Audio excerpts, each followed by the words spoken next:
നമസ്കാരം, ഞാൻ ബൈജു എന്നാർ. നമ്മുടെ ചാനലിലേക്ക് സ്വാഗതം. ഇന്ന് റാപ്പിഡ് ഫെയറിൻ്റെ ദിവസമാണ്. റാപ്പിഡ് ഫെയർ എന്താണെന്ന് അറിയാമല്ലോ. നിങ്ങൾ ഉപയോഗിക്കുന്ന വാഹനത്തെപ്പറ്റി നിങ്ങൾ തന്നെ അഭിപ്രായം പറയുന്ന പ്രോഗ്രാമാണ്. നിങ്ങളുടെ വാഹനത്തിൻ്റെ ഗുണദോഷങ്ങളെല്ലാം പറയാൻ പറ്റുന്നൊരു വേദിയാണ് റാപ്പിഡ് ഫെയർ. അപ്പോൾ വാഹനത്തിൻ്റെ വിലയൊക്കെ കുറഞ്ഞ് GST കട്ട് വന്നപ്പോൾ കാര്യമായ രീതിയിൽ കുറഞ്ഞിരിക്കുകയാണ്. അതൊക്കെ നിങ്ങൾ അറിഞ്ഞിട്ടുണ്ടാവും. എന്നാൽ രൂപയുടെ തന്നെ വില കുറഞ്ഞത് പലരും ശ്രദ്ധിച്ചിട്ടില്ല. ഡോളറിനെ അപേക്ഷിച്ച് 91 രൂപയിലേക്കാണ് രൂപ കൂപ്പ് കുത്തിയിരിക്കുന്നതെന്നാണ് പറയേണ്ടത്.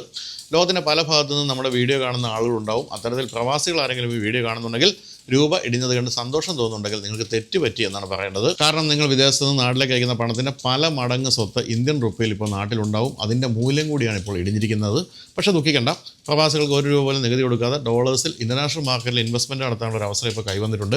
ഗുജറാത്തിലെ ഗിഫ്റ്റ് സിറ്റി വഴിയാണ് ഈ ഇൻവെസ്റ്റ്മെൻറ്റ് നടത്തുക. അത്തരത്തിലൊരു NFO ലോഞ്ചായിട്ടുണ്ട്.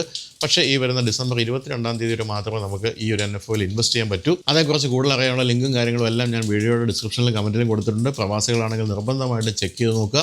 Star union Dai ichi ലൈഫിൻ്റെ gift global opportunity maximizer fund എന്ന NFO ആണ് ഇപ്പോൾ ലോഞ്ച് ആയിരിക്കുന്നത്. Bank of India, union bank of India, ജപ്പാൻ്റെ Dai ichi life international holdings LLC എന്ന 3 സ്ഥാപനങ്ങൾ ചേർന്നുള്ള സംരംഭമാണ് star union Dai ichi life insurance. അതുകൊണ്ട് നമുക്കിത് പൂർണ്ണമായിട്ടും വിശ്വസിക്കാം. NAV $10. നിങ്ങൾ മാസം ഇൻവെസ്റ്റ് ചെയ്യുന്ന തുകയുടെ 120 മടങ്ങ് ലൈഫ് കവർ ഇതോടൊപ്പം ലഭിക്കുകയും ചെയ്യും. ഇനി എത്ര തുക ഇൻവെസ്റ്റ് ചെയ്താലും കിട്ടുന്ന ലാഭത്തിന് ഒരുവിധ ടാക്സും ഉണ്ടാകില്ല. ഇവിടെ നമ്മൾ നിക്ഷേപിക്കുന്ന പണം മാർക്കറ്റ് ഉയരുന്ന സമയത്തും ലോഹങ്ങളുടെ വില കൂടുന്ന സമയത്തും ഇൻ്റർനാഷണൽ ഓഹരികളിലും സ്വർണം, വെള്ളി, ചെമ്പ് എന്നിവയിലും മാർക്കറ്റ് ഇടിയുന്ന സമയത്ത് പണം സേഫ് ആക്കാൻ വേണ്ടി ഡെപ്റ്റിലേക്കും ഇൻവെസ്റ്റ്മെൻറ്റ് നടത്തുകയാണ് ചെയ്യുന്നത്. അതുകൊണ്ട് പരമാവധി റിസ്ക് ഇവിടെ അവോയ്ഡ് ചെയ്യപ്പെടുകയാണ്. പക്ഷേ ഈ വരുന്ന ഡിസംബർ 22-ാം തീയതി വരെ മാത്രമേ നമുക്ക് ഈ NFOയിൽ ഇൻവെസ്റ്റ് ചെയ്യാൻ പറ്റൂ. അതായത് ഇനി 3 ദിവസം കൂടി മാത്രമേ ഉള്ളൂ. അതിനുവേണ്ട ലിങ്കും കാര്യങ്ങളും ഈ വീഡിയോയുടെ ഡിസ്ക്രിപ്ഷനിലും കമൻറ്റിലും ഞാൻ കൊടുത്തിട്ടുണ്ട്. അതല്ലെങ്കിൽ സ്ക്രീനിൽ കാണുന്ന QR കോഡ് സ്കാൻ ചെയ്താലും മതി. അവിടെ മലയാളത്തിൽ തന്നെ കസ്റ്റമർ കെയർ സപ്പോർട്ട് നമുക്ക് ലഭിക്കുകയും ചെയ്യും. എന്തായാലും പരമാവധി പ്രവാസി സുഹൃത്തുക്കൾക്ക് ഈ അറിവുകൾ പറഞ്ഞു കൊടുക്കുക. അപ്പോൾ നമുക്കിനി റാപ്പിഡ് ഫെയർ കാണാം.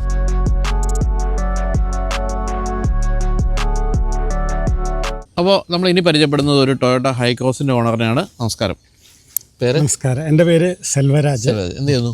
ഞാൻ എലൈറ്റ് ഫുഡ്സിലെ R&D മാനേജറാണ്. ഓ, അത് ശരി.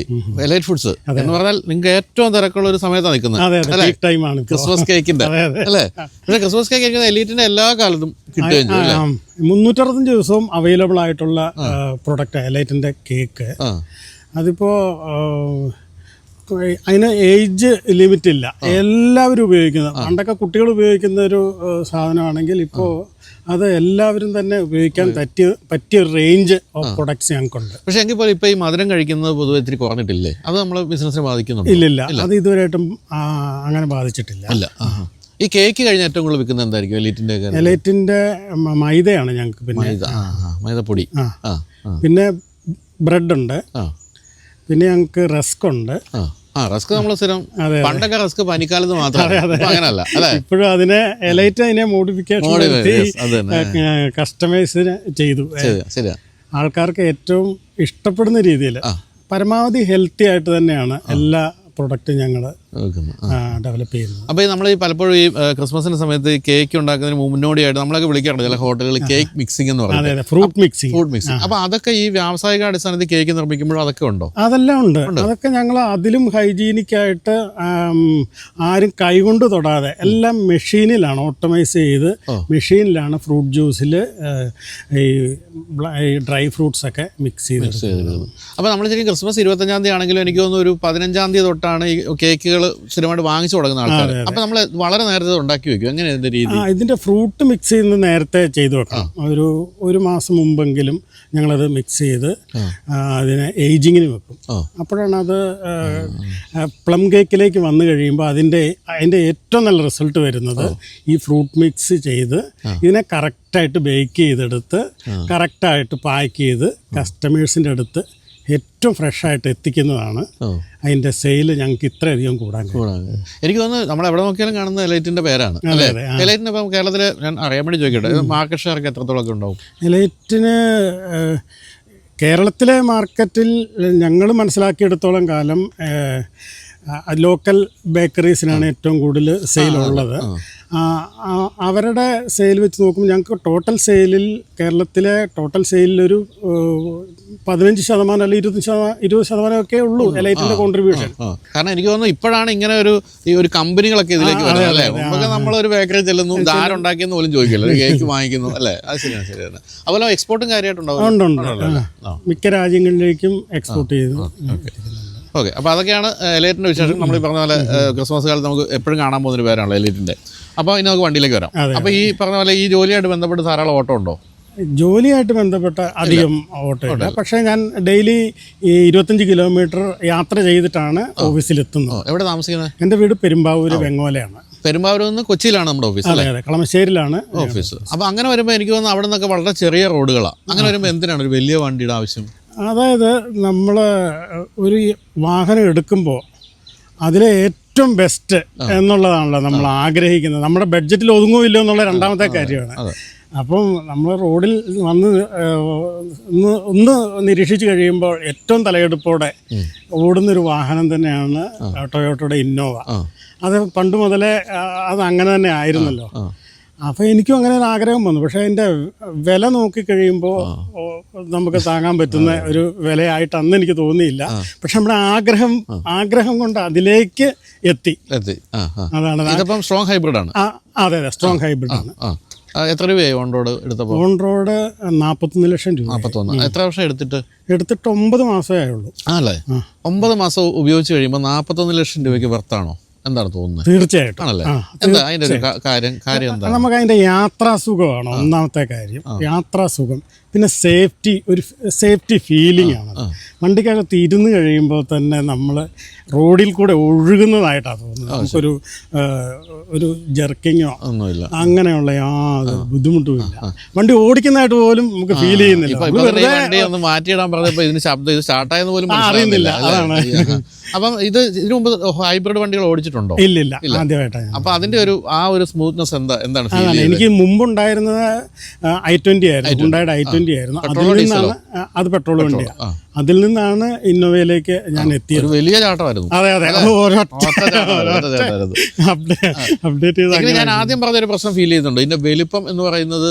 ഇല്ലില്ല, അത് എനിക്ക് വണ്ടി വാങ്ങിച്ചു കഴിയുമ്പോഴും ഞാൻ നിൽക്കുമ്പോൾ ഇത് എങ്ങനെ ഓടിക്കും എന്നുള്ള ഒരു ധാരണ ഉണ്ടായിരുന്നു. പക്ഷെ കയറി ഇരുന്ന് വണ്ടി സ്റ്റാർട്ട് ചെയ്ത് കഴിയുമ്പോൾ ഉണ്ടല്ലോ, നമ്മൾ ആനപ്പുറത്തിരിക്കുന്നതല്ല, ബാക്കിലുള്ള ഒന്നും നമുക്കറിയത്തില്ല. പക്ഷെ റോഡ് നല്ല ക്ലിയർ ആയിട്ട് കാണുകയും ചെയ്യാം. റോഡുമായിട്ടുള്ള ആ കമ്മ്യൂണിക്കേഷൻ അത് ഭയങ്കരമാണ് ഈ വണ്ടിയിലിരുന്ന്. പിന്നെ ഈ പറഞ്ഞ 41 ലക്ഷം രൂപ വില കൂടുതലാണെന്ന് തോന്നിയേക്കാം, പക്ഷെ ഇത് വിൽക്കുമ്പോഴും അത് കിട്ടും.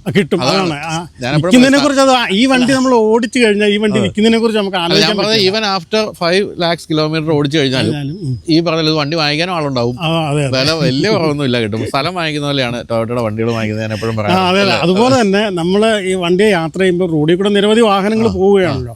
അപ്പോൾ എത്രയൊക്കെ വെറൈറ്റി കിയയുടെ വണ്ടികളുണ്ട്, ഫോക്സ് വാഗണുണ്ട്, ബെൻസ് ഉണ്ട്, അങ്ങനെ ആയിരക്കണക്കിന് വണ്ടികൾ കാണുമ്പോഴും നമ്മൾ ഇതിലിരിക്കുമ്പോൾ ഓർക്കും ആ വണ്ടി മേടിക്കരുത്, ഈ വണ്ടി, അങ്ങനത്തെ ഒരു ചിന്ത ഈ ഇന്നോവയിൽ ഇരിക്കുമ്പോൾ ഒരിക്കലും ചിന്ത മാറുകയല്ല. നമുക്ക് അയ്യോ ആ വണ്ടി വാങ്ങിക്കരുത്, ഈ വണ്ടി വാങ്ങിച്ചത് നഷ്ടമാണ് എന്നുള്ള രീതിയിൽ. ഇപ്പം കുറേ ഇലക്ട്രിക് വണ്ടികളൊക്കെ വരുന്നുണ്ട്. അപ്പോഴും നമ്മൾ വിചാരിക്കും അതിലേക്കൊന്നും പോകാൻ ഇത് തന്നെയാണ് ഏറ്റവും ബെസ്റ്റ്. എങ്കിൽ പോലും ഇത് വാങ്ങിക്കുന്ന സമയത്ത് ഈ പറഞ്ഞ ഇലക്ട്രിക് വണ്ടികൾ വളരെ സ്ട്രോങ് ആയിട്ട് നിൽക്കുന്ന ഒരു കാലഘട്ടമാണ്. ദിവസം 25 കിലോമീറ്റർ ഓടുമ്പോൾ തീർച്ചയായിട്ടും വളരെ ലാഭകരമായിട്ട് ഓടിക്കാവുന്ന സംഭവം ആയിരുന്നു EV. എന്തുകൊണ്ടാണ് അതിലേക്ക് മനസ്സ് പോകാറുണ്ട്? അത് EV നമുക്കത് മെയിൻറ്റെയിൻ ചെയ്യാൻ പറ്റുമോ എന്നൊരു സംശയം ഉണ്ടായിരുന്നു. കാരണം എന്തെങ്കിലും കംപ്ലൈൻറ്റ് വന്നാൽ റോഡിൽ കിടന്നാൽ അവിടെ കിടന്നായി, പിന്നെ അതിനെന്തെങ്കിലും തകരാറ് വന്നാൽ അത് നന്നാക്കി എടുക്കണമെങ്കിൽ ദിവസങ്ങൾ വേണ്ടി വരും. പിന്നെ ഇത് പ്രൂവ് ചെയ്തിട്ടില്ലല്ലോ, ഇലക്ട്രിക് വണ്ടി പ്രൂവ് ചെയ്തിട്ടില്ല കേരളത്തിലോ ഇന്ത്യയിലോ അത്ര ഓടും എന്നുള്ളത്. അതുകൊണ്ട് റിസ്ക് എടുക്കാൻ തയ്യാറായില്ല. വേറെ കാര്യമുള്ളത് ഈ പറഞ്ഞല്ലോ, ടൊയോട്ട മാത്രം EVകളുടെ കാര്യത്തിൽ ഇപ്പോഴും അവർ അധികമായിട്ടൊന്നും ചെയ്യുന്നില്ല. അത് ആൾക്കാർക്ക് ഒരു സംശയമുണ്ട്, EV അല്ലേ ഭാവി, അതാണോ ടൊയോട്ട പോലൊരു കമ്പനി ഇതിലേക്ക്. ടൊയോട്ട ഇപ്പോഴും കരുതുന്നത് എനിക്ക് തോന്നുന്നത് സ്ട്രോങ് ഹൈബ്രിഡ് ഒക്കെയാണ് പുതിയ ഒരു ഭാവി. മൈലേജ് നോക്കിയോ? മൈലേജ് എങ്ങനെയുണ്ട്? എനിക്ക് 18 തൊട്ട് 20-22 കിലോമീറ്റർ ഒക്കെ ഹൈവേയിലൊക്കെ വരുമ്പോൾ 20 മേളിൽ കിട്ടുന്നുണ്ട്. തമിഴ്നാട്ടിനാണ് ഞാൻ പോയത്, കേരളത്തിന് വെളിയിൽ തമിഴ്നാട്ടാണ് പോയേക്കുന്നത്. ഈ i20 എന്ത് കിട്ടുന്നുണ്ടായിരുന്നു? i20 ഒരു 12 കിലോമീറ്റർ. ഈ ടൊയോട്ടയുടെ ഹ്യുണ്ടായുടെ പെട്രോൾ വണ്ടികൾക്ക് പൊതുവെ മൈലേജ് കുറവാണ്. ഇപ്പോൾ നല്ല വണ്ടിയാണ്, അത് യാത്രാസുഖമുണ്ട്. ഇതിന്റെ ഏറ്റവും ഇഷ്ടപ്പെട്ട ഒരു കാര്യം എന്താ ഇത് ഓടിക്കുമ്പോൾ? ഇത് ഓടിക്കുമ്പം ഇതിന് യാതൊരു കുലുക്കവും ഇല്ല.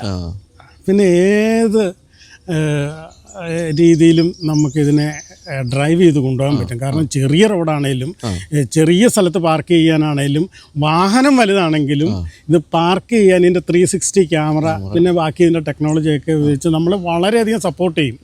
ഈ വണ്ടി ഒന്ന് തിരിച്ചെടുക്കാനോ അല്ലെ ചെറിയ റോഡിൽ കൂടെ പോകാനോ ഒക്കെ ആ 360 ക്യാമറ ഉണ്ടല്ലോ ഒരു പുതിയ ആളെ സംബന്ധിച്ച് ഭയങ്കര സപ്പോർട്ടാണ്. നമ്മുടെ കൂടെ ഒരു ഡ്രൈവറോടെ ഉള്ള പോലെ നമുക്ക് ഫീൽ ചെയ്യും.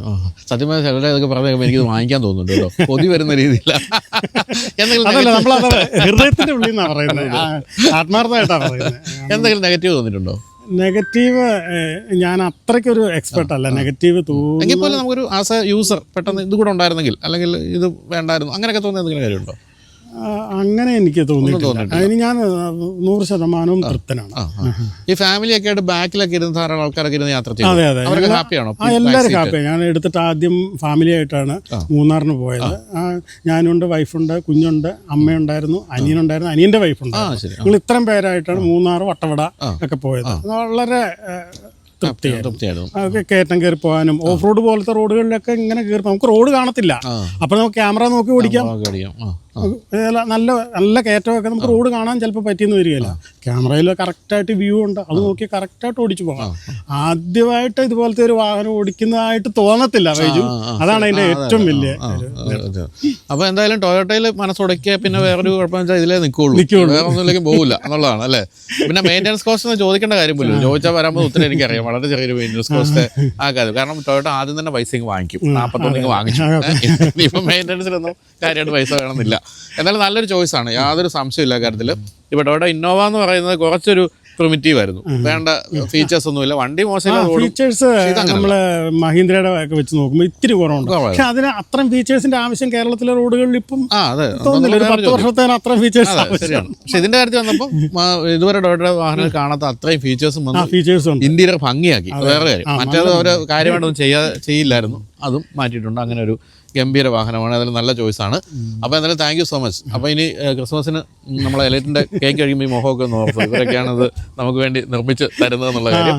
ഇന്നോവ പുതിയ വാഹനം ഇറക്കുന്ന പോലെ തന്നെ എലൈറ്റും പുതിയ പ്രൊഡക്റ്റുകൾ ഞങ്ങൾ ഇറക്കുന്നുണ്ട് ഈ വർഷം. അതിൻ്റെ R&D ആളാണല്ലോ.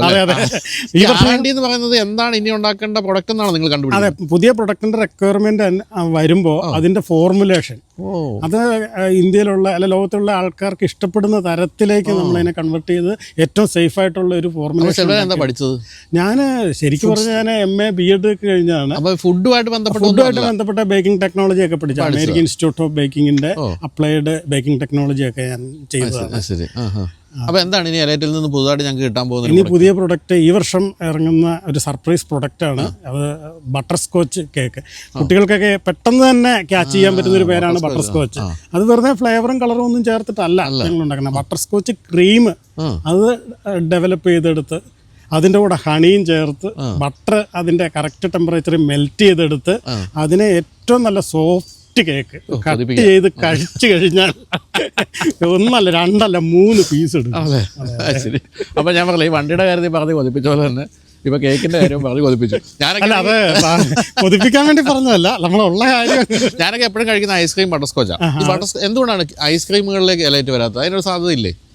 സാധ്യതയുണ്ട്, പക്ഷെ കേക്കിൽ ആണ് കേക്കും ബാക്കിയുള്ള ഫുഡ്. എന്നാലും ഞാൻ സജഷൻ തരികയാണ്, നിങ്ങളുടെ MD-യോടൊക്കെ പറയും ഐസ്ക്രീം കൂടെ ഉണ്ടാക്കുക എല്ലിൻ്റെ ഭാഗം. ഓക്കെ, മാർക്കറ്റ് എപ്പോഴും വലുതാണ്, എപ്പോഴും നമുക്ക് സാധ്യതകൾ നിലനിൽക്കുന്നു. അപ്പോൾ thank you so much and happy Christmas. Okay, thank you Baiju, thank you.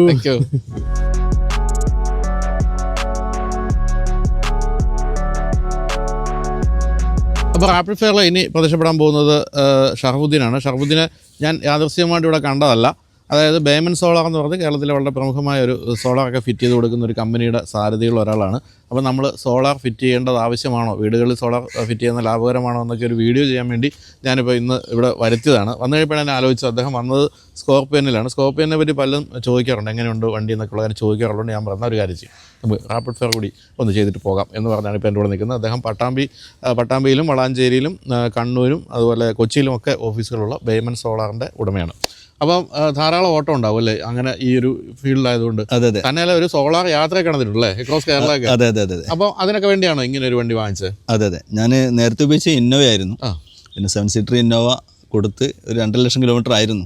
ഒരു മടുപ്പ് തോണി കൊടുത്തു, ഏതൊരു വണ്ടി ഇങ്ങനെ എടുക്കണം 7 സീറ്റർ ഇങ്ങനെ പിന്നെ ആലോചിച്ച് നിൽക്കുമ്പോഴാണ് ബൈജു ചേട്ടൻ്റെ വീഡിയോ കാണുന്നത്. സ്കോർപ്പിയോ. അതെ, സാധാരണ തിരിച്ചാ സംഭവിക്കാറുള്ളത്. സ്കോർപ്പിയോ ഒക്കെ ഉപയോഗിച്ചിട്ട് പിന്നെ ഇന്നോവയിലേക്ക് എത്തുന്നത് നേരെ തിരിച്ചാണല്ലോ സംഭവിച്ചത്. ഞാൻ പിന്നെ ഈ വണ്ടി എൻ്റെ കൺസെപ്റ്റിൽ ഉണ്ടായിട്ട് തന്നെ ഉണ്ടായിരുന്നു. ഞാൻ കിയയുടെ കാരൻസ് എടുക്കാൻ വേണ്ടി ഇങ്ങനെ പോകുമ്പോഴാണ് എന്താ ഈ 7 സീറ്റർ വാങ്ങിക്കാൻ കാര്യം? ഫാമിലി എണ്ണം കൂടുതലാണ്. അപ്പോൾ പിന്നെ കിയയുടെ കാരൻസ് വണ്ടി ഇങ്ങനെ എടുക്കാൻ വേണ്ടി പോകുമ്പോഴാണ് സ്കോർപിയോ തന്നെ മഹീന്ദ്ര ഷോറൂമിന്റെ മുന്നിൽ കിടക്കുന്നത് കാണുന്നത്, ഇറ മോട്ടോഴ്സിന്റെ. കണ്ടപ്പോൾ ഞാൻ ജസ്റ്റ് ഒന്ന് ഇറങ്ങി നോക്കി. എനിക്ക് വണ്ടി കണ്ടു വളരെ ഇഷ്ടപ്പെട്ടു. ഞാൻ എൻ്റെ പെങ്ങളെ മോന് ഗൾഫിലൊക്കെ വലിയ ഡ്രൈവറായിട്ട് വർക്ക് ചെയ്തതാണ്. ആ പുള്ളിനെ വിളിച്ചു വരുത്തി, പുള്ളിക്കും വണ്ടി ഇഷ്ടപ്പെട്ടു. പക്ഷേ മഹീന്ദ്രൻ ഇങ്ങനെ ആക്സെപ്റ്റ് ചെയ്യാൻ നമുക്കൊരു മടി. അങ്ങനെയാണ് സാറിൻ്റെ വീഡിയോ 2-3 തവണ ആവർത്തിച്ച് കണ്ട് ഡ്രൈവും ചെയ്ത് വണ്ടി എടുത്തത്. ഇപ്പോൾ പിന്നെ 3 വർഷം കഴിഞ്ഞു, 80,000 കിലോമീറ്ററും കഴിഞ്ഞു. വളരെ ഹാപ്പിയാണ്. അപ്പോൾ ഈ ഇന്നോവ എന്ന് പറയുന്ന ഒരു പ്രോപ്പർ 7 സീറ്ററാണ്. കാരണം തേർഡ് റോ സീറ്റിലും നമുക്ക് ഇരിക്കാൻ ലാവിഷായിട്ട് സ്ഥലമുണ്ട്. ഇതിൽ അങ്ങനെ ഉണ്ടോ? ഇല്ല, പിന്നെ തേർഡ് റോ കുറച്ച് പ്രശ്നമാണ്. എന്നാലും നമുക്ക് തന്നെ ഭയങ്കര കംഫർട്ടബിൾ ആണ്. ഒന്നാമതിൻ്റെ സീറ്റിംഗ് പൊസിഷൻ ഇതിൽ ഏറ്റവും പിന്നെ ബെറ്റർ എന്ന് വെച്ചാൽ പറയാം, അതിൻ്റെ സീറ്റിംഗ് പൊസിഷനാണ്. ഒരു കമാൻഡിങ് പവറോട് കൂടി നമുക്ക് ഇരുന്ന് രാജകീയമായിട്ട് നമുക്കിങ്ങനെ ഡ്രൈവ് ചെയ്ത് പോകാൻ പറ്റും. പിന്നെ എത്ര ലോങ് ഡ്രൈവ് ചെയ്താലും നമുക്ക് യാതൊരു മടുപ്പും തോന്നുന്നില്ല. എത്ര ലോങ് യാത്ര ചെയ്യാം. ഞാൻ ഹൈദരാബാദ് വരെ ഓടിച്ചു പോയിട്ടുണ്ട്. ആണല്ലേ? ശരി. ഈ പഴയ സ്കോർപിയോ ഓടിച്ചിട്ടുണ്ടോ? ഇല്ല. പഴയ സ്കോർപിയോ ശ്രദ്ധിച്ചിട്ടുണ്ടോ? ഇഷ്ടപ്പെട്ടിട്ടുണ്ടോ? ഇഷ്ടപ്പെട്ടിട്ടുണ്ട്. അന്നെ ഒരു പിന്നെ വണ്ടിയാണ്, എല്ലാവർക്കും ഇഷ്ടപ്പെട്ട വണ്ടിയാണല്ലോ. അതെ. പക്ഷെ എങ്കിൽ പോലെ എനിക്ക് തോന്നുന്നു അതുമായിട്ട് ഒരു ബന്ധവും ഇല്ലാത്ത ഒന്ന് ലക്സുറിയാണ്. ലക്സുറിയാണ് തന്നെ. അന്നത്തെ സ്കോർപിയോയുടെ പ്രധാനപ്പെട്ട പ്രശ്നമായിട്ട് എനിക്ക് തോന്നിയിരിക്കുന്നത് ഭയങ്കര ബോഡി റോളാണ് ബാക്കി ഇരിക്കുന്നത്. ഇതിലതുണ്ടോ? ഇല്ല, ബോഡി റോൾ ഉണ്ട്, പക്ഷെ വളരെ കുറവാണ്. ഫോർച്യൂണറിന്റെ ബോഡി റോൾ പോലെ തന്നെ ഇതിനുള്ളൂ. എങ്കിലും ഈ പറഞ്ഞ പോലെ ടൊയോട്ടയിൽ നിന്ന് നേരെ ജമ്പ് ചെയ്തൊരു ഇന്ത്യൻ വാഹനത്തിലേക്ക് വന്ന ആളെന്നുള്ള നിലയ്ക്ക് എന്താണ് ഇതിനെപ്പറ്റിയുള്ള ഒരു അഭിപ്രായം? ഇപ്പം എന്നവ എനിക്കൊരു മടുപ്പ് തോന്നിയെന്ന് വെച്ചാൽ പിന്നെ ഭയങ്കര സൗണ്ട് ആയിരുന്നു. എഞ്ചിൻ സൗണ്ട് ഭയങ്കരമാണ്. ഇത് ഭയങ്കര ഇൻസുലേറ്റഡ് ആണ്. ഇത് വണ്ടി സൗണ്ട് ഉണ്ടെങ്കിലും നമുക്ക് ഇൻസുലേറ്റഡ് സ്ട്രോങ് ആവുകൊണ്ട് ഭയങ്കര സൈലന്റ് ആണ്. പിന്നെ ഇന്നവ എനിക്കൊരു പ്രശ്നം തോന്നിയത് ഒരു 100 കിലോമീറ്റർ ഒക്കെ അത് കഴിഞ്ഞാൽ സൗണ്ട് എന്ത് ചെയ്യും, ഒന്നുകൂടെ കൂടിക്കൊണ്ട് നമുക്ക് തന്നെ ഒരു വല്ലാത്തൊരു ഡിസ്റ്റർബ് വരികയാണ്. ഇതിന് അത്ര പ്രശ്നങ്ങളൊന്നുമില്ല. അപ്പോൾ 250 കിലോമീറ്റർ 300 കിലോമീറ്റർ ഒക്കെ നമ്മൾ 500 കിലോമീറ്റർ ഒരു ദിവസം ഡ്രൈവ് ചെയ്തിട്ടുണ്ട്. അന്ന് പോലും യാതൊരു പ്രശ്നം ഇതിനില്ല. ഞാൻ ഈ കഴിഞ്ഞ ദിവസം ഒരു മഹീന്ദ്രയുടെ ഏറ്റവും പുതിയ മഹീന്ദ്ര ഡ്രൈവ് ചെയ്തപ്പോൾ ഞാൻ പറഞ്ഞോളൂ, മഹീന്ദ്രയുടെ ഡീസൽ എഞ്ചിൻ ടെക്നോളജി എന്ന് പറഞ്ഞാൽ ഒരു രക്ഷയില്ല. അതായത് ഇത്രയും സൈലന്റും ഇത്രയും റിഫൈൻഡും ആയിട്ട് അല്ലേ? ഇപ്പൊ ഈ ശബ്ദം പറഞ്ഞാൽ എനിക്ക് മനസ്സിലായി. ഇന്നോടെ ഒരു ഹൗളിംഗ് സൗണ്ട് അതില്ല, വളരെ സ്മൂത്ത് ആയിട്ടാണ്. ഇന്നോട് മടുപ്പ് തോന്നിയതാണ്. അത് മാനുവലായിരുന്നു. ഇത് മാനുവലാണോ? അല്ല, ഇത് ഓട്ടോമാറ്റിക്. ആ ഒരു വ്യത്യാസം സംഭവിച്ചിട്ടുണ്ടല്ലേ? മൈലേജ് ഒക്കെ നോക്കിയിട്ടുണ്ടോ? മൈലേജ് ഒരു 12-13, ലോങ് ആണെങ്കിൽ 15 വരെ കിട്ടുന്നു. 15 വരെ കിട്ടുന്നുണ്ട്. City driving 11-12. ഇത്ര കാലം ഓടിച്ചപ്പോൾ മെയിൻ്റനൻസ് കോസ്റ്റും അതുപോലെ തന്നെ മഹീന്ദ്രയുടെ സർവീസ് നോർമൽ ഇതുവരെ ഒരു കംപ്ലൈന്റും വന്നിട്ടില്ല. 82,000 കിലോമീറ്റർ ആയി, ഒരു കംപ്ലൈന്റും വന്നിട്ടില്ല. നോർമൽ സർവീസ് മാത്രമേ വന്നിട്ടുള്ളൂ. ഒരു 10,000 അല്ലെങ്കിൽ ബ്രേക്ക് പാഡ് കാര്യങ്ങൾ മാറ്റമെങ്കിൽ 20,000. അത്രേ ഉള്ളൂ. മഹീന്ദ്രയുടെ സർവീസ് ഉണ്ട്. പൊതുവെ നമ്മൾ ഇന്ത്യൻ കമ്പനികളുടെ സർവീസ് സെന്ററുകളെ പറ്റിയൊക്കെ ഒരു പലരും നെഗറ്റീവായിട്ടൊക്കെ പറയുന്നുണ്ട്. അങ്ങനെയുണ്ട്? അല്ല, എനിക്ക് ഇതുവരെ തോന്നിയിട്ടില്ല. എവിടെയാണ് ചെയ്യുന്നത്? ഞാനും പിന്നെ പട്ടാമ്പി ഷോറൂമിൽ നിന്ന് ചെയ്യുന്നുണ്ട്, പെരിന്തൽമണ്ണ ഷോറൂം ചെയ്യുന്നു. ഇറാമാണോ? അതെ, ഇറാമാണ്. ഹാപ്പിയാണ്. ഇതുവരെ പ്രശ്നമൊന്നും ഉണ്ടായിട്ടില്ല. ഇനി ഒരു പ്രധാനപ്പെട്ട മേജർ കംപ്ലൈന്റുകൾ വന്നു കഴിഞ്ഞാലാണ് എത്രത്തോളം അവർക്ക് ഇത് പരിഹരിച്ചു തരാൻ പറ്റുമെന്ന് നമുക്ക് അറിയുള്ളൂ. ഇതുവരെ വന്നിട്ടില്ല, അതുകൊണ്ട് നോ പ്രോബ്ലം. അതിനൊരു മേജർ ചോദ്യം ഇപ്പൊ കണ്ടുപിടിക്കുന്ന എല്ലാവരും മനസ്സിൽ വരുന്ന ചോദ്യമാണ്. സോളാർ കമ്പനിയാണ്, പക്ഷേ EV അല്ല. നമുക്ക് ലോങ് യാത്ര കൂടുതലാണ്. അപ്പോൾ ടൈം എന്താണ് വളരെ പിന്നെ എന്താണ് പ്രശ്നമാണ്. അപ്പോൾ നമുക്ക് ടൈം കളയാൻ പറ്റാത്തതുകൊണ്ടാണ് EV-യിലേക്ക് മാറാത്തത്. എന്തായാലും ഫ്യൂച്ചറിൽ നമ്മൾ EV-യിലോട്ട് വരും. EV ഓടിച്ച് നോക്കിയിട്ടുണ്ടോ? ഉണ്ട്. അടുത്ത കാലത്ത് ഓടിച്ചത് ഏതാണ് ഇഷ്ടപ്പെട്ട ഒരു EV? EV-യാണ് ഓടിച്ചിട്ടുള്ളൂ. പിന്നെ ഇതിന്റെ EV6 നമ്മൾ പിന്നെ ടെസ്റ്റ് ഡ്രൈവ് എടുത്തിട്ടുണ്ട്. വളരെ നല്ല വണ്ടിയാണ്. B6 അല്ലേ? B6. എനിക്ക് തോന്നുന്നു ഇപ്പൊ എല്ലാവരും ഈ EV ആലോചിക്കുമ്പോഴേ മനസ്സിൽ വരുന്ന മഹീന്ദ്രയുടെ പുതിയ EV-കളാണ് അല്ലേ? അത് 7 സീറ്ററും ഉണ്ട്. അപ്പോൾ അതുകൊണ്ട് പുതിയതായിട്ട് EV ഒക്കെ 7 സീറ്ററും വന്നിട്ടുണ്ട്. ഇപ്പൊ ഈ പറഞ്ഞ പോലെ നമ്മൾ സ്കോർപിയോയിലേക്ക് മാറി കഴിഞ്ഞപ്പോഴത്തേക്കും ഇന്ത്യൻ വാഹന നിർമ്മാതാക്കളുടെ പുതിയ ഈ വാഹനങ്ങളെ പറ്റിയൊക്കെ എന്താണ് മൊത്തത്തിലൊരു അഭിപ്രായം? ഈ വണ്ടി യഥാർത്ഥത്തിൽ മാർക്കറ്റ് ചെയ്യാൻ മഹീന്ദ്ര മറന്നു പോയിട്ടുണ്ട് എനിക്ക് തോന്നിയിട്ടുണ്ട്. നല്ല വണ്ടിയാണ്, പക്ഷെ ഇത് ഇത്രയും നല്ല വണ്ടിയാണ്. എല്ലാവരുടെ മനസ്സിൽ എന്താണ് ടയോട്ട, അതുപോലെ തന്നെ കുറച്ച് വണ്ടികളാണ്. നമ്മുടെ ഇന്ത്യൻ വണ്ടികൾ ഇത്രമാത്രം ലക്സുറി ആയിട്ടുണ്ടെന്നും ഇത് മാറിയിട്ടുണ്ടെന്നും ഇപ്പോഴും കസ്റ്റമറിലേക്ക് എത്തിക്കാൻ മഹീന്ദ്രക്ക് കഴിഞ്ഞിട്ട് എനിക്ക് പലപ്പോഴും തോന്നി. ശരി. എനിക്ക് തോന്നി സ്കോർപിയോനൊക്കെ വന്നതിന് ശേഷം മഹീന്ദ്രക്ക് വീണ്ടും ഒരു ഫേസ് ലിഫ്റ്റ് വന്ന എല്ലാം അവർ അതിന്റെ പുറകെ പോയി അല്ലേ? ഇതങ്ങനെ ഒരു ബാക്കി കിടക്കാണ്, ശ്രദ്ധിക്കപ്പെടാതെ കിടക്കുക. എന്താണ് ഇതിന്റെ ഏറ്റവും ഇഷ്ടപ്പെട്ട ഫീച്ചർ? എന്താ ഏറ്റവും ഇഷ്ടപ്പെട്ട ഫീച്ചർ? അല്ല, ഇതിന്റെ സീറ്റിംഗ് പൊസിഷൻ, കമാൻഡിങ് പവറോട് കൂടി ഇങ്ങനെ ഇരുന്ന് നമുക്ക് എന്ത് ചെയ്യാം, ഡ്രൈവ് ചെയ്യാൻ പറ്റും. ഏറ്റവും അല്ലെങ്കിൽ ഏറ്റവും നല്ല എന്താണ് ഒരു കുറവായിട്ട് അല്ലെങ്കിൽ ഇതുകൂടെ ഉണ്ടായിരുന്നെങ്കിൽ എന്ന് തോന്നുന്ന എന്തെങ്കിലും കാര്യമുണ്ടോ? ഇതിന്റെ സ്റ്റിയറിംഗ് നമ്മൾ ഇതുണ്ടല്ലോ, പിന്നെ എന്തിനു പറയാം, സ്റ്റിയറിംഗ് അഡ്ജസ്റ്റ്മെന്റുകൾ. സ്റ്റിയറിംഗ് അഡ്ജസ്റ്റ്മെന്റ് ഇതിന് എന്തില്ല, പിന്നെ ഹൈറ്റ് ഉണ്ട്. അതായത് നമുക്ക് കുറച്ചുകൂടി നമ്മുടെ അടുത്തേക്ക് സ്റ്റിയറിംഗ് നീക്കാനുള്ള ആ സംവിധാനം ഇല്ല എന്നല്ലേ? അതാണ് തോന്നിയിരിക്കുന്ന ഒരു കാര്യം. പിന്നെ വയർലെസ് ചാർജർ ഇല്ല. അത് പക്ഷേ എനിക്ക് തോന്നുന്നു അന്ന് എടുത്ത സമയത്ത് അധികം വാഹനങ്ങളായി കാണില്ല. 3 വർഷം മുമ്പല്ലേ ഉണ്ടായിരുന്നു അല്ലേ? ആ ഒരു സംവിധാനം തന്നെ ഇല്ല. ഇൻഫർടൈൻമെന്റ് സിസ്റ്റം ഒക്കെ എങ്ങനെയുണ്ട്? ഓക്കെയാണ്. അതിലൊന്നും ഈ സോഫ്റ്റ്വെയർ ഇഷ്യൂസ്? സോണിയുടെ 12 പിന്നെ സ്പീക്കറാണ് ഉള്ളിലുള്ളത്. അതിൽ സോഫ്റ്റ്വെയർ ഇഷ്യൂസ് അങ്ങനെ ഒന്നും ഇതുവരെ വന്നിട്ടില്ല. അപ്പോൾ എന്തായാലും ഈ പറഞ്ഞല്ലേ 3 വർഷമായിട്ട് ഓടിക്കുന്നു, 80,000 കിലോമീറ്റർ ഓടിച്ചു, ഹൈദരാബാദ് പോലുള്ള സ്ഥലങ്ങളിലേക്ക് ഓടിച്ചു. അപ്പോൾ അങ്ങനെ പോകുമ്പോൾ നമ്മൾ നല്ല ഹൈവേകൾ നല്ല സ്പീഡിൽ പോകുന്നുണ്ട്. ആ സമയത്ത് സ്റ്റെബിലിറ്റിയും ഒക്കെ ഓക്കെയാണ്. 140-150 വരെ ഞാൻ ഡ്രൈവ് ചെയ്തിട്ടുണ്ട്. ഈ കോൺഫിഡൻസ് തരുന്ന കാര്യത്തിൽ ഇന്നോവയാണോ മുന്നിൽ, ഇതാണോ? രണ്ടും ഒരുപോലെ തന്നെ തോന്നിയിട്ടുണ്ട്. ആണല്ലേ? അതെ. ഇതിനങ്ങനെ ഒരു നിർമ്മാണ നിലവാരക്കുറവൊന്നും ഇതുവരെ ഫീൽ ചെയ്തിട്ടില്ല. അപ്പോൾ എന്തായാലും വളരെ കൃത്യമായ ഒരു ഫീഡ്ബാക്കാണ് കിട്ടിയത്. സ്കോർപിയോ ഞാൻ ചിന്തിച്ചിട്ടുണ്ട്, നേരത്തെ ഷർഫ് പറഞ്ഞ പോലെ ഇതെന്താണ് ഇവരങ്ങനെ മാർക്കറ്റ് ചെയ്യുന്നത്? കാരണം ഗംഭീര വാഹനമാണ്. ഞാനിപ്പോൾ അടുത്ത കാലത്ത് നമ്മൾ ബോംബെ ടു പൂനെ, ഇത് ഫോർച്യൂണറായിട്ട് നമ്മൾ കമ്പയർ ചെയ്യുമ്പോൾ 58 ലക്ഷം രൂപ എന്ത് ചെയ്യണം? ഫോർച്യൂണറിന് കൊടുക്കണം. അതിന്റെ പകുതി പൈസക്ക് നമുക്ക് ഈ വണ്ടി കിട്ടും. ശരിയാണ്. അത് എത്ര രൂപയായത് എടുത്തപ്പോൾ? അന്ന് 25 ലക്ഷം രൂപ. 25 ലക്ഷം രൂപയ്ക്ക് മഹീന്ദ്ര എടുക്കാൻ പലരും മടിച്ചെന്ന കാലത്ത് നമ്മൾ ധൈര്യമായിട്ട് എടുത്തു അല്ലേ? അതെ. തീർച്ചയായിട്ടും അതൊരു നല്ല കാര്യം തന്നെയാണ്. എങ്കിലും ഞങ്ങൾ പ്രതീക്ഷിക്കുന്ന ഒരു EV-യാണ്, സോളാറിന്റെ ഒരു ആശാനം എന്നുള്ള നിലയ്ക്ക് കേട്ടോ. ഓക്കെ, അപ്പോൾ എന്തായാലും അതുമായിട്ട് നമുക്ക് വീണ്ടും കാണാം എന്ന് പ്രതീക്ഷിക്കുന്നു. Okay, thank you. ഈ ഫോർഡ് എൻഡവർ എന്ന് കേൾക്കുമ്പോൾ എൻ്റെ മനസ്സിലേക്ക്, എൻ്റെ മാത്രമല്ല പല മലയാളികളുടെയും മനസ്സിൽ വരുന്നത് നമ്മൾ ഇവിടുന്ന് ലണ്ടനിലേക്ക് ഓടിച്ച വാഹനം ഫോർഡ് എൻഡവർ ആയിരുന്നു എന്നുള്ളതാണ്. എവറസ്റ്റ് എന്നാണ് ഗ്ലോബലി ഇതറിയപ്പെടുന്നതെങ്കിൽ നമ്മുടെ നാട്ടിൽ എൻഡവർ എന്നാണ് അറിയപ്പെടുന്നത്. മറ്റൊരു കാര്യം, പല വിവാദങ്ങളിലൂടെ കടന്നുപോയ വാഹനമാണ്. ഇപ്പോൾ ഇത് തിരിച്ചു വരുന്നു എന്നൊക്കെ പറഞ്ഞിട്ട് ഞാൻ തായ്ലൻഡിലൊക്കെ പോയി ഇതിൻ്റെ പുതിയ വേർഷനൊക്കെ ഡ്രൈവ് ചെയ്ത് വന്നു, പക്ഷേ തിരിച്ചു വന്നില്ല. ഫോർഡ് ഇപ്പം 3,500 കോടി രൂപ വീണ്ടും ഇൻവെസ്റ്റ് ചെയ്ത് ഇന്ത്യയിലേക്ക് വരുമ്പോൾ വീണ്ടും ഈ വാഹനം വരുമെന്ന് കരുതുമെങ്കിലും ഇപ്പോൾ ഫോർഡ് പറയുന്നത് ഞങ്ങൾ എൻജിൻ മാത്രം മാനുഫാക്ചർ ചെയ്യാനാണ് ഇപ്പം ശ്രമിക്കുന്നതെന്നാണ്. അപ്പോൾ അങ്ങനെ വരുമ്പോൾ പുതിയ എൻഡവർ വരാനുള്ള സാധ്യത വീണ്ടും കുറവാണ്. മറ്റൊരു കാര്യമുള്ളത്, ഇന്ത്യയിൽ നിന്നുപോയ ഒരു കമ്പനിയുടെ വാഹനം ഇപ്പോൾ വാങ്ങിക്കണമെങ്കിൽ പോലും അത് വാങ്ങിച്ചാലേ ആ കാലത്തെ വില കൊടുക്കേണ്ടി വരുന്നു എന്നുള്ളതാണ്. അത്രയധികം ആൾക്കാർ ഇഷ്ടപ്പെടുന്ന ഒരു വാഹനമാണ് എൻഡവർ. അത്തരം പല കാര്യങ്ങൾ ചോദിച്ച് മനസ്സിലാക്കാണ്ട് ഓണർ ഇവിടെ ഉണ്ട്. നമസ്കാരം. പേര്? ലജിത്. എന്തെങ്കിലും ഇത് സ്മാർട്ട് സിറ്റിയിൽ വർക്കാണ്. എവിടെ? സ്മാർട്ട് സിറ്റിയിൽ IT. ഓക്കെ. അപ്പോൾ IT-യിൽ വർക്ക് ചെയ്യുന്ന ഒരാളെന്ന് പറഞ്ഞാൽ ഈ എറണാകുളത്ത് ഏറ്റവും തിരക്ക് പിടിച്ച റോഡുകളിലൂടെ പോകേണ്ട ഒരു മനുഷ്യനാണ്. അങ്ങനെയുള്ളപ്പോൾ വളരെ ഏറ്റവും വലിയൊരു വാഹനമാണ് വാങ്ങിച്ചിരിക്കുന്നത്. എന്താണ് അതിൻ്റെ പിന്നിലുള്ള പ്രചോദനം? ഇത് ഞാൻ ബേസിക്കലി ഞാൻ കുറേ ട്രാവൽ ചെയ്യണതാണ്. അപ്പോൾ ഓഫ് റോഡും ഒക്കെ ആയിട്ട് പിന്നെ കുറേ കാടും സഫാരീസും ഒക്കെ അടിക്കുന്നതാണ്. അപ്പോൾ അത് പ്രമാണിച്ച് വാങ്ങിച്ചതാണ്.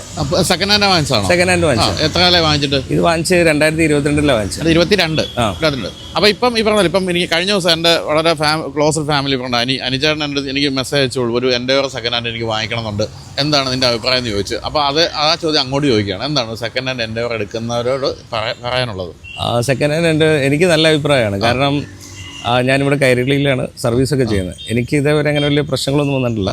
പിന്നെ ഇത് ഞാൻ എടുക്കുന്ന ടൈം എന്ന് പറഞ്ഞു കഴിഞ്ഞാലും മറ്റേ ആ ഫോർഡ് പിന്മാറിയ വിഡ്രോ ചെയ്യുന്ന സമയത്ത് എല്ലാവരും പാനിക് മോഡിൽ ഇരുന്ന സമയത്താണ്. കുറേ ഇപ്പോൾ OLX-ലൊക്കെ കണ്ടപ്പോഴത്തേനും ഞാൻ അന്നൊരു സെക്കൻഡ് പുതിയ വണ്ടി എടുക്കാൻ വേണ്ടി ഇരുന്ന. അപ്പോൾ എൻ്റെ മനസ്സിട്ട് ഫസ്റ്റിൽ വന്ന നമ്മുടെ മഹേന്ദ്രയുടെയും 700 അല്ലെങ്കിൽ ടാറ്റയുടെ ഒക്കെ 7 സീറ്ററൊക്കെ ആയിരുന്നു. പക്ഷെ പിന്നെ ആലോചിച്ചപ്പോഴത്തേനും നമ്മുടെ ഒരു റിക്വയർമെന്റ് ഒക്കെ പ്രമാണിച്ച് പിന്നെ ഇതിൽ തിരികെയായിരുന്നു. ഇതിപ്പോൾ 3.2 ആണ്, ഓട്ടോമാറ്റിക് 4-wheel ഡ്രൈവ്. എങ്ങനെയുണ്ട് 3.2 ലിറ്റർ എഞ്ചിൻ്റെ ഒരു അവസ്ഥ ഇപ്പോൾ ഓടിക്കുമ്പോൾ? എനിക്ക് ഭയങ്കരമായിട്ട് ഇഷ്ടപ്പെട്ട്. പിന്നെ നല്ല കംഫോർട്ടാണ്, എക്സ്പെഷ്യലി ഇതിൻ്റെ സസ്പെൻഷനും കാര്യങ്ങളൊക്കെ. പിന്നെ ഞാൻ ഭയങ്കര ലോങ് ഒക്കെ പോയിരുന്നു. ഇപ്പോൾ കഴിഞ്ഞ ഇയർ അവസാനം ഇവിടെ നിന്ന് കാശ്മീർ വരെ പോയത്. എൻ്റെ ഒരു ഫ്രണ്ടും ഉണ്ട്. ഇപ്പം ഞങ്ങൾ ഫാമിലി ആയിട്ട് 4 പേര് വൈഫൊക്കെ ആയിട്ട് കാശ്മീർ പോയിട്ട് വന്നുള്ളൂ. അത് ഏകദേശം ഒരു 10,000 കിലോമീറ്റർ അടുത്ത് ഓടി. അത് സർവീസ് കഴിഞ്ഞിട്ടാണ് ഞാൻ കൊണ്ടുപോയത്. പിന്നെ തിരിച്ചു വന്നിട്ട് എനിക്ക് വലിയ പ്രശ്നങ്ങളൊന്നും ഉണ്ടായില്ല. അത് കഴിഞ്ഞിട്ട് സർവീസിന് കിട്ടിയപ്പോഴും മാക്സിമം എൻ്റെ ഒരു 15,000 പോയുള്ളൂ. അങ്ങനെ വണ്ടിക്ക് അങ്ങനെ ഒന്നും പറ്റില്ല. ഞങ്ങൾ മറ്റേ താർ ഡെസേർട്ടിക്കടയും അല്ലെങ്കിൽ അതേപോലെ മറ്റേ മഞ്ഞിക്കടയും എല്ലാ ടെറൈനും ഒന്ന് പോയി. അല്ല, ഞങ്ങളുടെ കാര്യത്തിൽ ആലോചിക്കണം. നമ്മളിവിടുന്ന് ലണ്ടനിലേക്ക് ഡ്രൈവ് ചെയ്തിട്ട് നമുക്കിത് സർവീസ് ചെയ്യണമെന്ന് തോന്നുന്നില്ല, കാരണം ഒന്നും സംഭവിക്കില്ല. അവസാനം ഞങ്ങൾ ഇവിടുന്ന് പോയിട്ട് നേപ്പാളിൽ ഒരു തവണ സർവീസ് നടത്തപ്പോൾ അവർ ഇതിലൊന്നും ചെയ്യാനില്ല, ഓടിച്ചോളാൻ പറഞ്ഞു. കസാക്കിസ്ഥാനിൽ ചെന്നു. കസാക്കി വെച്ച് നമ്മൾ വീണ്ടും സർവീസ് ചെയ്യാൻ കൊടുത്തപ്പോൾ അവർ പറഞ്ഞു ഇത് ഓയിൽ ചേഞ്ച് പോലും ആവശ്യമില്ല, ഇവിടുന്ന് കസാക്ക് വരെ ഓടിച്ചിട്ടും അത് ഒന്നും ചെയ്യേണ്ടി വന്നില്ല. ടയർ പോലും പഞ്ചറാകാതെയാണ് നമ്മളിത് ലണ്ടൻ വരെ എത്തിച്ചത്. അത്ര റിലയബിളാണ് ഈ വാഹനം. അപ്പോൾ അന്ന് എടുത്തപ്പോൾ എത്ര രൂപയ്ക്ക് കിട്ടി? അന്ന് മറ്റേ സിറ്റുവേഷൻ ആയതുകൊണ്ട് അത് കൂടെ ഞാൻ നോക്കിയായിരുന്നു. കാരണം അതിനു മുമ്പ് വരെ ഒരു 30-32 റേഞ്ചിലൊക്കെ കിടന്ന സാധനം 27 അപ്പൊ ഞാൻ ചെന്ന് ട്രിവാൻഡ്രത്തുള്ള ഒരു പുള്ളി പുറത്തോട്ട് പോകാൻ വേണ്ടി ഇരിക്കുവായിരുന്നു. പുള്ളിക്ക് കുറേ വണ്ടിയുണ്ട്. അപ്പോൾ പുള്ളി പറഞ്ഞ് ലാസ്റ്റ് നമ്മൾ ചുമ്മാ ഒരു ബാർഗെയിനൊക്കെ ചെയ്ത് ലാസ്റ്റ് 25-ന് കിട്ടി. അപ്പോൾ ഈ വണ്ടി ആ സമയത്ത് ഓടിയിട്ടുണ്ടായില്ല, കാരണം പുള്ളി ഇത് 2016 അവസാനം എടുത്തായിരുന്നു. അത് കഴിഞ്ഞപ്പോഴും പിന്നെ കോവിഡിന്റെ ഇതും ഒക്കെ വന്നിട്ട് പുള്ളി അധികം ഓടിയില്ല. ഞാൻ എടുക്കുമ്പോൾ ഈ വണ്ടി 30 കിലോമീറ്റർ ഓടിയിട്ടുള്ളൂ. അപ്പൊ ഇപ്പം വിറ്റാനും 35 കിട്ടുന്ന അവസ്ഥയാണ്. ഇപ്പൊ വീണ്ടും വില കൂടി വിറ്റാലും 35 കിട്ടും. അതായിരുന്നു അവസ്ഥ. അത് കൊള്ളാം. അതൊരു അപ്പൊ ഞാൻ എടുത്തിട്ട് ഇപ്പൊ 85 കിലോമീറ്റർ ഏകദേശം പോയി. നല്ല ഓഫ് റോഡ് പോയോ? നല്ല ഓഫ് റോഡ് എന്ന് വെച്ചാൽ അങ്ങനെ നമ്മുടെ കേരളത്തിൽ അങ്ങനെ ഓഫ് റോഡ് ഒന്നും കിട്ടിയില്ല. പിന്നെ ഞാൻ നോർത്ത് ഇന്ത്യ മിക്കപ്പോഴും പോകും, ഈ സഫാരിയും ഇതൊക്കെ ആയിട്ട് മധ്യപ്രദേശും മഹാരാഷ്ട്രയും ഒക്കെ. അപ്പോൾ അങ്ങനെ പോകുമ്പോഴത്തേനും അതിന്റെ ടെറൈനിൽ കൂടെ ഒക്കെ കുറച്ച് പോയിട്ടുള്ളൂ, അല്ലാണ്ട് ഒരു ഹെവി ഓഫ് റോഡ് ഒന്നും ഇതേവരെ പോകാൻ പറ്റിയിട്ടില്ല. എന്താണ് എൻ്റെ ഏറ്റവും ഇഷ്ടപ്പെട്ട കാര്യം? ഇതിന്റെ എനിക്ക് കംഫോർട്ട് തന്നെയാണ്. കംഫോർട്ടും പിന്നെ ഡ്രൈവിംഗ് ഇതൊക്കെയാണ്. ഫാമിലിയൊക്കെ ആയിട്ട് ഇപ്പോൾ ഞങ്ങളൊരു വീട്ടിൽ വൈഫും അതേപോലെ അച്ഛനും അമ്മയും എല്ലാവരുമായിട്ട് ഇപ്പോൾ ലോങ് ഒക്കെ പോയാലും അവർക്ക് പെട്ടെന്ന് മടുക്കാറില്ല. കാരണം ഞാനൊക്കെ ഒറ്റ സ്ട്രെച്ചിന് തന്നെ മറ്റേ മൂകാംബികയൊക്കെ പോയിട്ട് അവിടെ ഒറ്റ സ്ട്രെച്ചിന് തന്നെ അങ്ങ് എത്തി. അത് ബാക്കിലപ്പം ഈ എല്ലാ SUV-ക്കും ഉള്ള ബോഡി റോൾ ബാക്കിൽ മാത്രം അത് അത്ര ഇതല്ല, ഏറ്റവും ബാക്കിൽ. ബാക്കിയെല്ലാം എനിക്ക് ഭയങ്കര ഇതാണ്. മൈലേജ് എന്ത് കിട്ടുന്നുണ്ടാവും? മൈലേജ് ആണ് ഒരു ചെറിയ പ്രശ്നം. ഇപ്പൊ ഞാൻ ടൗണിൽ കൂടെ ഒക്കെ പോകുമ്പോൾ എനിക്കൊരു 8 കിട്ടും, 8 അല്ലെങ്കിൽ 8.5. ഹൈവേയിൽ എപ്പോഴും ഒരു 10 അല്ലെങ്കിൽ 11 അതേ ഉള്ളൂ മാക്സിമം. പിന്നെ 3.2 ലിറ്റർ 11 അവർ പറയുന്നത്. 11 വരെയൊക്കെ എനിക്ക് കിട്ടിയിട്ടുണ്ട്. അത് കേരളം വിട്ട് കഴിഞ്ഞിട്ടുള്ള ഹൈവേയിൽ മാത്രമേ കിട്ടാറുള്ളൂ. ഈ കേരളത്തിൽ ഈ പറഞ്ഞ ഹൈവേ ഇല്ലല്ലോ. പിന്നെ അല്ല, ഹൈവേ ഉണ്ടെങ്കിൽ ബ്ലോക്ക് കാരണം നടപടിയാവില്ല. മെയിൻ്റെനൻസ് കോസ്റ്റ് എങ്ങനെ ഉണ്ട്? മെയിൻ്റെനൻസ് എനിക്ക് ഇതേവരെ ഒരു ഹെവി കോസ്റ്റ് ഒന്നും വന്നില്ല. നോർമൽ ഇപ്പോൾ മറ്റേ ഓയിൽ ചേഞ്ച് അതേപോലത്തെ ഫിൽറ്റർ ചേഞ്ച് ഒക്കെ എനിക്കൊരു 12-നുള്ളിൽ നിൽക്കും. ബാക്കി പിന്നെ അത്രേ വരുള്ളൂ. കുഴപ്പമില്ല. EV-കൾ ഓടിച്ച് നോക്കിയിട്ടുണ്ടോ? EV ഞാൻ അധികം ഓടിച്ചിട്ടില്ല. പുതിയ കാലഘട്ടത്തിൽ EV-കൾ ഓടിച്ച് നോക്കണം തോന്നിയിട്ടില്ല, അല്ലെങ്കിൽ വാങ്ങിക്കണം തോന്നിയിട്ടില്ല? അല്ല, EV ഞാൻ എൻ്റെ മനസ്സിട്ട് വന്നായിരുന്നു. പക്ഷേ ഇനിയിപ്പോൾ അടുത്തൊരു കുറച്ച് വർഷങ്ങൾ കഴിഞ്ഞ് കുറച്ചെല്ലാം ചാർജിങ് സ്റ്റേഷനൊക്കെ ഒന്ന് സുലഭമായി കഴിഞ്ഞാൽ ഞാൻ ചിലപ്പോൾ നോക്കുമായിരിക്കും. പക്ഷേ ഇപ്പോഴത്തെ കണ്ടീഷൻ വെച്ചിട്ട് എൻ്റെ പ്ലാൻ എന്ന് വെച്ച് കഴിഞ്ഞാൽ എങ്ങോട്ടെങ്കിലും പോകുമ്പോൾ തന്നെ അവിടെ വെച്ചിട്ടൊരു പ്ലാൻ ആയിരിക്കും. ചിലപ്പോൾ അങ്ങോട്ടും ഇങ്ങോട്ടൊക്കെ ഇത്ര ഓടുന്നയാളെ സംബന്ധിച്ച് ബുദ്ധിമുട്ടായിരിക്കും. രാവിലെ മധ്യപ്രദേശിന് അതിനു മുമ്പ് ഞങ്ങൾ എക്കോസ്പോർട്ട് കൊണ്ടാണ് നേപ്പാൾ വരെ ഓടിച്ചായിരുന്നു. ഇവിടെ നിന്ന് ഇതേപോലെ ഒരു 30 ദിവസം 32 ദിവസത്തെ ഞാൻ തിരിച്ചെടുത്തു. ആ ചോദ്യം ഞാൻ തിരിച്ചെടുത്തിരിക്കുന്നത്. എങ്കിലും അടുത്ത കാലത്ത് വാങ്ങിക്കാനൊന്നും അല്ലെങ്കിൽ പോലും കണ്ണിൽപ്പെട്ട കൊള്ളാമല്ലോ എന്ന് തോന്നിയൊരു വണ്ടി അതാ. എനിക്ക് EV-യുടെ കേസാണെങ്കിൽ BYD ഞാൻ ഓടിച്ചിട്ടില്ല. എൻ്റെ ഒരു ഫ്രണ്ട് ടെസ്റ്റ് ഡ്രൈവ് വന്നപ്പോൾ ഞാൻ കൂടെ ഇരുന്നിട്ടുള്ളൂ. അതുപോലെ ഞാൻ EV ഞാൻ ഓടിച്ചിട്ടുണ്ട്, നമ്മുടെ വോൾവോയുടെ. വോൾവോയുടെ കുഴപ്പമില്ല. പിന്നെ ഞാൻ EV-യിൽ അങ്ങനെ റിസർച്ച് ഒന്നും ചെയ്തിട്ടില്ല. BYD എനിക്ക് പൊതുവെ ഇഷ്ടപ്പെട്ടാണ്. അപ്പോൾ BYD ഇനി ഫ്യൂച്ചറിൽ ഉണ്ടെങ്കിൽ BYD ആയിരിക്കും. അപ്പോൾ ഇത് എത്ര കാലം ഇനി ഓടിക്കാനാണ് പരിപാടി? ഇത് ഞാൻ മാക്സിമം അങ്ങ് ഓടിക്കും. പിന്നെ ഇത് മാക്സിമം ഓടുകയും ചെയ്യും. പിന്നെ ഇതിൽ പ്രത്യേകിച്ചൊന്നും ചെയ്തില്ല. ഞാൻ എടുത്തിട്ട് അതുപോലെ തന്നെ പുള്ളി ഇതിലൊന്നും ചെയ്തിട്ടില്ല. ആസ് ഗുഡ് ആസ് ന്യൂ ആണ് ശരിക്കും. ഇപ്പോഴും കാണുമ്പോൾ നല്ല ഭംഗിയുണ്ട്, നല്ല ഷേപ്പും എല്ലാം. ഒന്നും ഒരു തട്ടുപോലും. ഞാൻ പിന്നെ ഇതിന്റെ ഗ്രില്ലും മാറ്റണ്ടെന്ന് വിചാരിച്ചു. ഇപ്പൊ കുറെ പേര് ഗ്രില്ല് മാറ്റുള്ളൂ. ഇതൊരു ക്ലാസി ലുക്കിൽ തന്നെ ഇരിക്കട്ടെ എന്ന് ഞാൻ വിചാരിച്ചു. അതെ, എല്ലാ തരത്തിലും കൊള്ളാം. അപ്പോൾ ഈ പറഞ്ഞ പോലെ നിങ്ങളിപ്പം പലരും ആഗ്രഹിക്കുന്നുണ്ടാവും സെക്കൻഡ് ഹാൻഡ് അൻഡോർ വാങ്ങിക്കാനാണെങ്കിൽ. ഈ പറഞ്ഞതൊക്കെയാണ് അതിൻ്റെ ഒരു ഗുണങ്ങൾ. ദോഷങ്ങളെന്ന് പറയുന്നത് ആകെ മൈലേജാണ്. പക്ഷേ ഇത്ര ഹെവി എഞ്ചിനാകുമ്പോൾ അതിൽ കൂടുതലൊന്നും നമുക്ക് പ്രതീക്ഷിക്കാനില്ല ആ ഒരു കാര്യത്തിൽ. പിന്നെ എത്ര കാലം വേണമെങ്കിലും ഓടും. ടൊയോട്ട പോലെ തന്നെയാണ് ഫോർഡിൻ്റെ കാര്യത്തിലും എത്ര കാലം വേണമെങ്കിലും ഓടും. എന്തായാലും പുതിയ എൻഡേവർ തിരിച്ചു വരുമെന്നൊരു പ്രതീക്ഷ ഇപ്പം വിട്ടേക്കുന്നതാണ് ബുദ്ധിയെന്ന് തോന്നുന്നു. ഇപ്പം ഫോർഡിൻ്റെ പുതിയ പ്രസ്താവന കേൾക്കുമ്പോഴത്തേക്ക് എഞ്ചിൻ മാത്രമേ ഉണ്ടാക്കുന്നുള്ളൂ എന്നാണ് പറയുന്നത് ഇന്ത്യയിൽ. അപ്പം നിങ്ങൾക്ക് ആകെയുള്ള ഓപ്ഷൻ എന്ന് പറയുന്നത് വീണ്ടും സെക്കൻഡ് ഹാൻഡിലേക്ക് പോകുക എന്നുള്ളതാണ്. പക്ഷേ ഇപ്പം ഈ 30,000 കിലോമീറ്റർ ഓടിയ ഒരു വണ്ടിയൊന്നും ഇനി കിട്ടാൻ സാധ്യതയില്ല. അതുകൊണ്ട് കുറച്ച് ഓടിയത് തന്നെ ആയിരിക്കും. അപ്പോൾ എന്നാലും thank you so much. Thank you. Okay.